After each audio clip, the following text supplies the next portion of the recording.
Hello madam, ano po ba nangyari dito sa iPhone 13 Pro Max natin? Bakit siya nag-white screen? Bigla na lang siyang nag-white screen, wala naman siyang history. So hindi naman Hindi siya nabagsak. Hindi, yung auto-update mo naka-off naman or naka-update? Naka-off yung Naka-off naman. So ito madam, susubukan namin ito madam para makatipid po kayo ng price. So tagasan pa po kayo ma'am? Paranaque.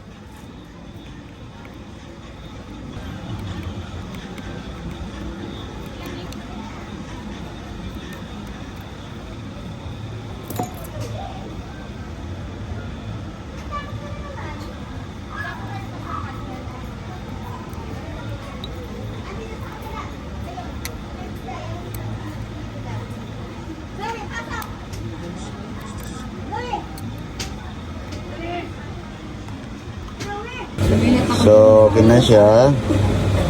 Ayan, pwede